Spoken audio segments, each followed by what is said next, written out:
ई कथा बहुत ही पुराना है। एक नगर में राजा अपनी रानी के साथ रहत रहले। राजा अपने प्रजा के बहुत ही ख्याल रखत रहले। प्रजा भी राजा के बहुत ही मान सम्मान आदर देत रहले। राजा अपनी प्रजा के पुत्र की बात मानत रहले। हर सुख दुख में हमेशा अपने प्रजा के साथ खड़ा रहत रहले। राजा के बियाह भइले 8 बरिस हो गईल रहे, लेकिन रानी से उनकर कौनो संतान ना भइल। एक दिन मंत्री सलाह दिले कि हे राजा, राउर विवाह के तो 8 साल हो गईल, लेकिन रानी से कौनो संतान ना भइल। हमार सलाह मानी, रउआ दूसर बियाह कली। राजा मंत्री के बात मान के दूसर बियाह कलियले। लेकिन राजा के जौन दूसरी पत्नी रहली, उनहु से उनकर संतान ना भइल। ऐसे करत करत राजा 6 गो बियाह कलियले, कौनो भी रानी से उनकर संतान ना भइल। राजा ई सोच में बड़ी दुखित होत रहले कि इतना बड़ा राज्य हमरी बाद के संभाली, हमरे साम्राज्य के उत्तराधिकारी के होई, के हमरी वंश के आगे बढ़ाई, कैसे हमार राज्य चली। भगवान जी से नित्य प्रतिदिन राजा प्रार्थना करें कि हे भगवान जी, हमरो ऊपर दया करी। ऐसे समय धीरे धीरे बीतत गई। एक दिन मंत्री कहले, हे राजा, दक्षिण नगर में एगो नगर में कन्या बाड़ी। ऊ कन्या सुंदर होखले की साथ साथ बहुत ही गुणी और संस्कारी बाड़ी, सर्वगुण संपन्न से भरल बाड़ी, धार्मिक विचारधारा वाली बाड़ी। रउआ आदेश करी तो ऊ कन्या से राउर बियाह के बात आगे बढ़ाई, उनका से राउर संतान जरूर होई। राजा कहले, मंत्री तू हर बार तो इहे कह के हमार 6 गो बियाह करा दिहला, तो का भइल, कौनो रानी हमके बारिश ना दिहली। मंत्री कहले, राजा जी, हमरा बात पर एक बार और विश्वास करके तो देख ली। राजा कहले, ए बार हम ऐसे बियाह थोड़ी न कले, पहले अपना राज पुरोहित जी से उ कन्या के कुंडली मिलवाए, कुंडली देखवाए। अगर हमरा साथे ओकरे कुंडली के मिलान हो जाता तो तबे हम बियाह करब। राजा अपना राज पुरोहित के दरबार में बुलौले। राज पुरोहित पोथी पतरा देख के राजा और कन्या के कुंडली मिलान कैले। राज पुरोहित कहले, महाराज, राउर वो कन्या से 36 के 36 गुण मिलता। आँख मूंद के रउआ उ कन्या से बियाह कली, बियाह खाती हामी भर दी। उहे कन्या रौरी कुल खानदान के वारिस दी हैं। राजा जी वो कन्या से बड़ी ही धूमधाम से विवाह कर लिहले। वो कन्या राजा के 7वीं रानी बन गईली। 7वीं रानी के नाम रहे पद्मावती। 7वीं रानी के राजा सबसे ज्यादा प्यार करे लगले। 7वीं रानी के राजा महारानी बना दिले और 6 रानी के पटरानी बना दिले। रानी पद्मावती के हर सुख दुख के बड़े अच्छे से ख्याल रखें, काहे कि राजा के मन में रहे कि इन्हीं से हमार खानदान आगे बढ़ी। पद्मावती ही हमरे कुल के वारिस दी हैं। ज्यादा से ज्यादा समय राजा पद्मावती के साथ ही गुजारे और बड़ी 6 रानी के तनिको वक्ते ना दे। ई देख के बड़ी 6 रानी के मन में एकदम से विस्मात समा गई कि राजा हरदम रानी पद्मावती की पाछे पाछे घूमत रहेले, उनकर कितना ख्याल रखेले। जब से रानी पद्मावती बियाह के महल में अली, राजा जी हमनी की तरफ पलट के भी ना देखेले, कबो चितवे ना। पद्मावती के देख के 6 रानी जरे लगली कि रानी पद्मावती सुंदर बाड़ी, अपना रूप जाल में राजा के फंसा रखले बाड़ी। दुगो मीठ मीठ के बोली बोल देली तो राजा एकदम उनकी पर लट्टू हो जाले। समय अपनी रफ्तार से आगे बढ़ल जात बा। पद्मावती से भी कोनो संतान ना भइल। राजा के महल में बहुत सारी चेरिया दासी काम करत रहली। एक दिन के बात है कि सब दासी तो भोरैया के महल में काम करे लगली स, लेकिन एगो दासी ना आयल रहली। उ दासी थोड़ा देर से अली, काहे कि उदासी अपना घर के लिपत पोतत रहली। दासी भी कुआर मास के कृष्ण पक्ष के जिउतिया हर साल भूखत रहली, त ए साल भी जिउत पुत्रिका व्रत के तैयारी करत रहली। उ दिन दासी के नहाए खाए रहल, यही से महल में देर से पहुँचली। रानी पद्मावती पूछली, दासी काहे आज तोहरा के देर हो गई ह? प्रतिदिन तो भोरे भोरे समय से महल में काम पर आ जालू। रानी पद्मावती के बात सुन के दासी कहली, हे रानी, तोहार ते कहू बाल बच्चा नइखे त तोहके का पता होई कौन व्रत त्योहार कब होला? रानी पद्मावती कहली, हाँ दासी, तू तो साच बोलत बाड़ू, बतावा तोहके काहे अइला में देर भइल? दासी कहली, आज हमार नहाए खाए ह, हम काल जिउतिया व्रत भूखब। रानी पद्मावती कहली, दासी ई जिउतिया व्रत का होला? हमके बतावा, ए व्रत के कइले से का होला और ई व्रत कब कइल जाला? दासी कहली, रानी, जिउतिया व्रत के जिउत पुत्रिका व्रत भी कहल जाला। जिउतिया व्रत कुआर मास यानी कृष्ण पक्ष अष्टमी के पड़ेला। सप्तमी में नहाए खाए कैला की बाद अष्टमी में निर्जल निराहार रह के संझा बेला पोखर या नदी में स्नान करके नदी की तीरे जिउती बन्धन बाबा के पूजन कइल जाला। नदी में स्नान कैले से पहले चिल्लो सियारी और अपने पितराइन सबके खरी तेल चढ़ावल जाला। स्नान के बाद जिउती बन्धन बाबा के कुश के मूर्ति बना के पूजा कइल जाला। जिउतिया के कथा सुनल जाला और नवमी तिथि में पारण सदा गरम भोजन से कइल जाला। जिउतिया व्रत बहुत ही पावन त्योहार ह। जिउतिया व्रत कैले से गोद भर जाला, संतान दीर्घायु होला। जिउतिया व्रत की प्रताप से संतान बुद्धिमान और सदा निरोगी रहेला। जिउतिया व्रत कैले से संतान पर आइल संकट टर जाला। जिउतिया व्रत की प्रभाव से घर में सुख समृद्धि आवेला। दासी के कहल सुन के रानी पद्मावती कहली, ई त बड़ी साँच में ही पावन त्योहार बा जिउतिया के, तब तो हमहू जिउतिया व्रत के बड़ी ही श्रद्धा और भक्ति के साथ करब। दासी कहली, हाँ रानी, तू जरूर कर। जिउती बन्धन बाबा बड़ा ही दयालु हवे, तोहार गोदी जरूर भर दी हम। जिउतिया व्रत के जे भी नियम और श्रद्धा से करेला, जिउती बन्धन बाबा जरूर ओकर सर्व मनोकामना पूर्ण करेले। जिउतिया अष्टमी व्रत की दिने भूखला में एगो खर भी ना खोटल जाला। श्रृंगार पटार भी वर्जित ह। सिंदूर बिंदी भी ना लगावे के चाही। केस में कहीं ना डालल जाला। नवमी के दिन व्रत उड़द अकुरी से खंडित कइल जाला। अपने पुत्र के लम्हर आयु खातिर जिउती बन्धन बाबा जी से प्रार्थना कइल जाला। दासी के बात सुन के रानी पद्मावती कहली, हे दासी, अबहिन हम सुबह से कुछऊ खैले नइखी, त हम ई व्रत भूख सकीला का? दासी कहली, हाँ रानी, तू ई जिउतिया व्रत जरूर भूख सकेलू। रानी पद्मावती दासी की साथे गंगा नहाए चल गेली। गंगा में पैस के रानी स्नान कैली, गंगा घाट के पूजन कैली, सूर्य नारायण जी के अर्घा दिहली, अपने पितर सबके नाम लेके अर्घा दिहली। फिर दासी की साथे अपना महल में आ गईली।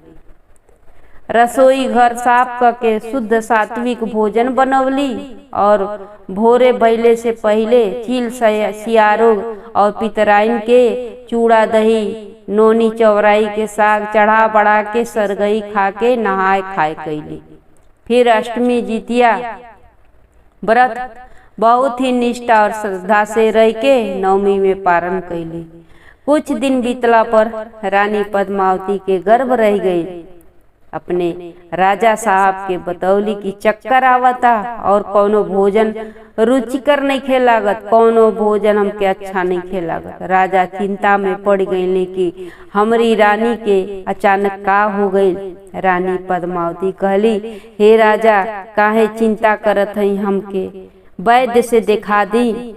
राजा अपनी मंत्री के भेज के महल में वैद्य के बुलौले। वैद्य रानी के नष्ट टोल के बतौले राजा साहब राउर वंश आगे बढ़े वाला बा, बधाई होके राजा। रानी पद्मावती माँ बने वाली बाड़ी। राजा कहले का मजाक करत हवा, एक तो हमारी रानी के तबीयत ठीक नहीं खे और तोहरा के मजाकवे सुझाता। वैद्य कहले ना राजा जी मजाक नहीं करत, रानी साच में अम्मा माई बने वाली बाड़ी। आज की 9वें महीना रउआ महल में किलकारी गुजी, बधाई होके बधाई। इतना सुन के राजा एकदम प्रफुल्लित हो गए, एकदम खुश हो गए। अब तो राजा के खुशी के कोनो ठिकानवे नहीं के, बहुत खुश बाने। और वही क्षण से रानी के सेवा और देख रेख खातिर सबसे बड़ी रानी के आदेश दिहले कि रानी पद्मावती के देख रेख में कौनो चूक ना होके के चाहिए। बड़ी रानी से कहले कि हे रानी, छोटी रानी के जिम्मेदारी अब तोहरा पर सौंपत बानी। काहे कि रानी पद्मावती गर्भ से बाड़ी, हमरे खानदान के बारिश देवे वाली बाड़ी। बड़ी रानी कहली राजा जी रउआ तनिको चिंता जन करी, जाके रउआ राजपाट संभाली। छोटी रानी के हर सुख सुविधा के ख्याल हम बहुत अच्छे से राखब। अब राजा छोटी रानी पद्मावती के देखभाल के जिम्मेदारी बड़ी रानी के देके एकदम से निश्चिंत हो गईले और आपन राजपाट देखे लगले। इधर बड़ी रानी के तो बिनु मंगले मुराद ही मिल गई। बड़ी रानी बहुत खुश हो गईली कि हम तो यह चाहत रहनी कि हम छोटी रानी के पास रह के जन्मते उनकी लड़का के मार डारी। बड़ी रानी बहुत कोशिश भी कैली कि रानी पद्मावती के पेट में जौन बच्चा बा ओकरा के गर्भ में ही मार डारी। कोशिश तो करें बड़ी रानी गर्भस्थ शिशु के मारे के, लेकिन छोटी रानी के कमरा में कोई न कोई आ जात रहे। कभी दासी आ जा तो कभी राजा साहब आ जा। बड़ी रानी के होशियारी काम ना आई, गर्भ में बच्चा के ना मार पौली। उधर एक दिन मंत्री राजा के खबर दिहले कि हे महाराज, रउआ त ज्यादातर समय महल में और रानी पद्मावती के देत हई और राज्य में का होता रउआ के कुछ पता बा? राज्य की सीमा पर दूसरे राज्य के राजा आक्रमण कर देले बाणे और बैरी राजा के सैनिक रउरा राज्य की सीमा में घुस के लोग के मारत बाणे। बहुत जगह के भी तो कब्जा भी कर लेले बाणे।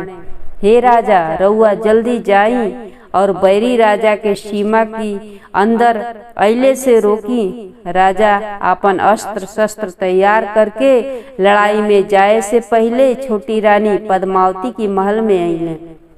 बड़ी रानी से कहले कि रानी के 9वां महीना लागल बा, एक पल खातिर रानी पद्मावती के अकेला जन छोड़िया, कभी भी प्रसव हो सकेला। दुश्मन राजा हमरी राज्य पर आक्रमण कर देले बाणे, हम लड़ाई लड़े जात हई। बड़ी रानी कहली राजा आप बेफिक्र हो के जाएं।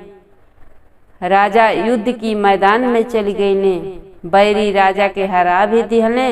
इधर रानी पद्मावती के प्रसव पीड़ा शुरू हो गई। रानी पद्मावती प्रसव पीड़ा से व्याकुल होके बड़ी रानी से कहली दीदी हमार प्रसव नजदीक बा, पोरे पोरे दर्द होता, शरीर के नस नस टूटता, लागता अब बच्चा बहुत जल्दी जन्म ले ली है। लेकिन दीदी हमके नइखे पता कि लड़का के जन्म कैसे दिहल जाला, हमरी समझ में तो कुछ नहीं आवत। रानी पद्मावती के बात सुन के बड़ी रानी कहली तू चिंता मत करा, तोहरा के हम बतावे खातिर बानी ना। ई कोठिला देखा तारू ना, एकरा ऊपर चढ़ जा और कोठिला की मुंह पर बैठ के जोर लगई है, तोहर बच्चा बहुत ही आसानी से जन्म ले ली। बड़ी रानी के बात मान के रानी पद्मावती डेहरी कोठिला पर चढ़े, लेकिन पीड़ा की मारे चढ़ ना पावे। कोठिला बड़ा रहे, ऊंचा भी रहे। बड़ी रानी तक कमरा की बाहर आ गईली दासी के लेके। रानी पद्मावती जब डेहरी पर चढ़ी ना पौली त एगो घड़ा लिहली कि यही घड़ा में अपने बच्चा के जन्म दे। रानी के दर्द बढ़ल जाता। रानी दर्द से छटपटात बाड़ी, लेकिन बड़ी रानी पास में ना आईली और ना ही दाई के आवे दिहली। छोटी रानी के पास केहू के ना आवे दिहली, सबके मना कर दिहली। रानी पद्मावती प्रसव पीड़ा से अचेत हो गईली। एक एक करके रानी पद्मावती के 8 गो बच्चा जन्म लिहले सन, 7 गो बेटा और 1 गो बेटी। 8 बच्चा जोर जोर से रोवे लगले सन। रानी पद्मावती तब बेहोश हो गई बाड़ी।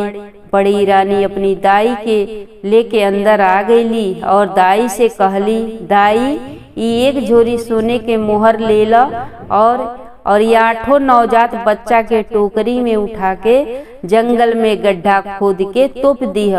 बड़ी रानी के आदेश पौते दाई 8 बच्चा के टोकरी में रख के जंगल की ओर चल पड़ल। इधर बड़ी रानी छोटी रानी की आगे गोड़ की लगे ईंट पाथर बिलारी के बच्चा कुकुर के बच्चा सबके रख दिहली। तब तक छोटी रानी पद्मावती के होश आ गई। पूछली, हमार बच्चा सब कैसन बाणे दीदी? इतना सुनते बड़ी रानी एकदम से विस्माद गईली, आग बबूला हो गईली। कहे लागली, कुलक्षणी अभागिन, कौने बच्चा के बारे में पूछत रे? देख तुर आगे का बा, ईंट पाथर बिलारी के बच्चा कुकुर के बच्चा बा, ये सब तो तू जन्म देले रहले। रानी पद्मावती उठ के देखली और देखते रोवे लगली। कहली, ना दीदी ये सब झूठ है, रउआ हमसे मजाक करत है ना, ये हमार बच्चा ना हवे। हम तो अपना बच्चा के जन्म देले रहनी, हम अपने राजा जी के बच्चा के जन्म देले रहनी।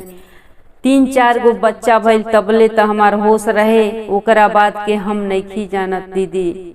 हम राजा जी के बच्चा के जन्म दिले रहनी, अपनी बच्चा के जन्म दिले रहनी, ना कि ईंट पाथर कुतिया के बच्चा के जन्म दिले रहनी। तब तक राजा भी युद्ध जीत के महल में आ गईले। राजा की जीतला की खुशी में नगर और महल में उत्सव के माहौल बा। राजा सीधे रानी पद्मावती की कमरा में आ गए। देखले रानी पद्मावती उदास बाड़ी। पूछले, रानी काहे उदास बाड़ू?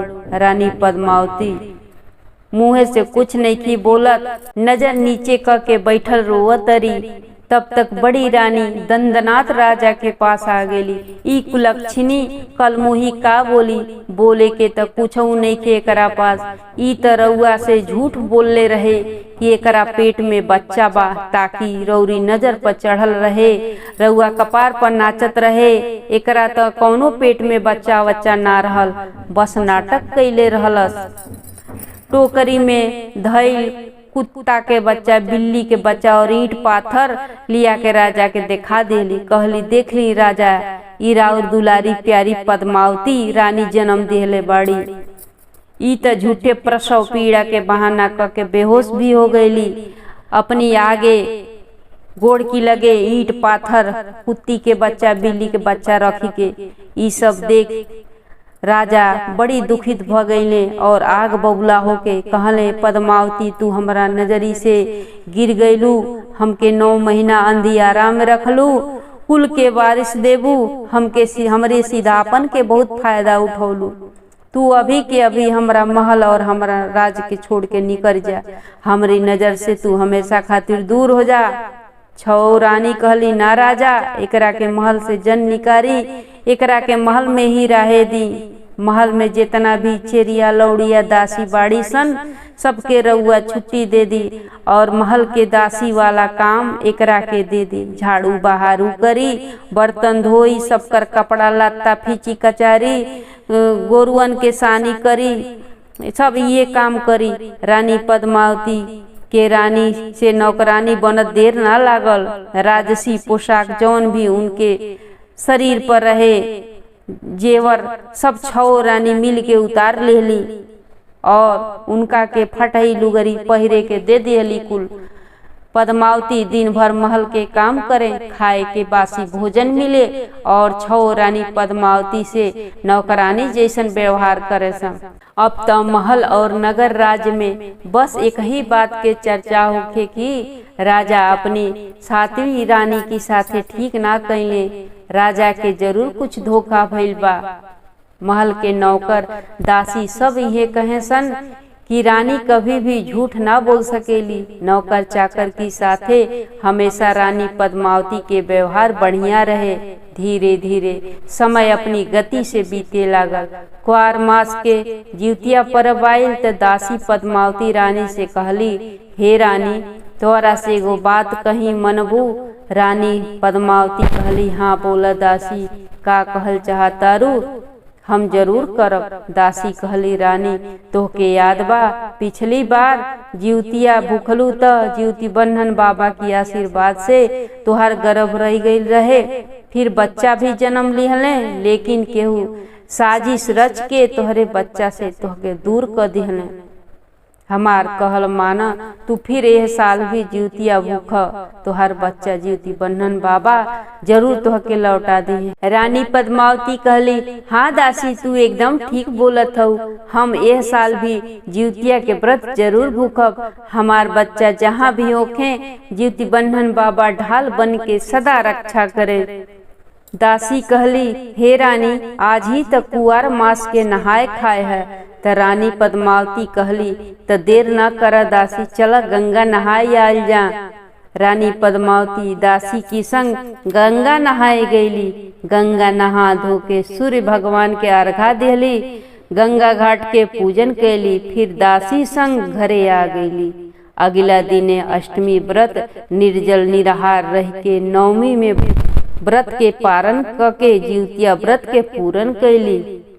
ऐसे करत करत पद्मावती रानी के 12 बरिस हो गए। 12 साल जिउतिया लगातार भूखली। इनकर जिउतिया व्रत के श्रद्धा देख के जिउती बन्हन बाबा के भी हृदय एकदम से पिघल गए। जिउती बन्हन बाबा मन में सोचत तारे कि आपन कोख से जन्मल बच्चा पावे खातिर और बच्चा सबके दुलार करे खातिर रानी पद्मावती के करेजा छछनता। हमके इनकर सातों बच्चा लौटावे के ही पड़ी। अगर ए दुखियारी के बच्चा हम वापस ना लौटाए त सबकर जिउतिया पर्व से व्रत से हमेशा खातिर भरोसा उठ जाई। कौनो माई जिउतिया व्रत ना करी है, आखिर जब बच्चा ही सुरक्षित ना रही तो काहे के केहू जिउतिया के व्रत करी आ काहे हमार पूजन करी।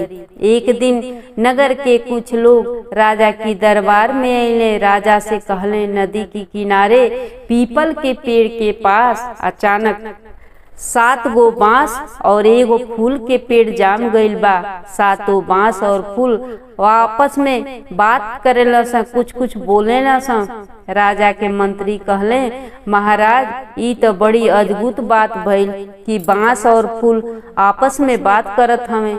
चल के देखल जा का। घोड़ा पे सवार राजा नदी के किनारे पीपल के पेड़ के पास आ गए।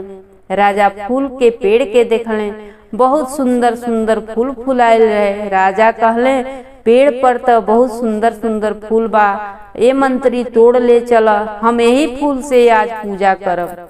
राजा के आदेश पौते मंत्री फूल की पेड़ की ओर बढ़ गईले। फूल में से आवाज आई, सातों भैया सातों भैया, फूल तोड़े आवे मंत्री निर्दयिया, का करी भैया का करी भैया। सातों बांस में से आवाज आई, बहिन फूल के डाली ऊपर कर लो ताकि मंत्री तोड़ ना पावे। ई उहे निर्दयी मंत्री है जेके राजा जी युद्ध में गईले से पहले समझाइश दे के गईल, आदेश दे के गईल रहले कि छोटी रानी पद्मावती के बढ़िया से ध्यान रखी है। हमरे अम्मा के साजिश करके झूठ साबित कर दिहले सन। ई सब सुन के राजा कहले, मंत्री अब हम फूल तोड़ब। मंत्री कहले, ना राजा जी, जब हमसे फूल ना टूटल तो रउओ से ना टूटी।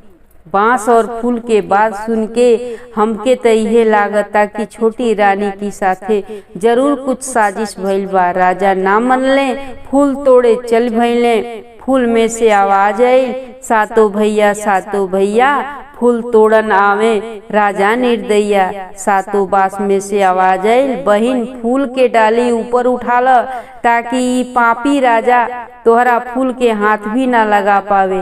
बहिन ई उहे राजा हवे जे हमनी सब की अम्मा के बियाह करके रानी बना के महल में रखले, और जब अम्मा के प्रसव पीड़ा भइल त ई अपना आपन राज संभालत रहले। इनका अपने बीबी बच्चा के कौनो ख्याल ना रहे, कौनो मतलब नहीं खे, प्रजा ही इनकर सब कुछ बा।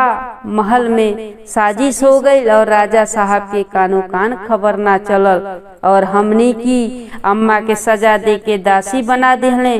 कभी भी अपने संतान के ना खोजले कि हमार 8 बच्चा कहाँ बाना सन। ई अपनी रानी और हमनी की अम्मा के बहुत रोअले बाणे। ई सब सुन के राजा कहले, बांस और फूल में से के बोलता हो, सामने आवलो। फिर बांस और फूल में से आवाज आयल, बंद हो गई।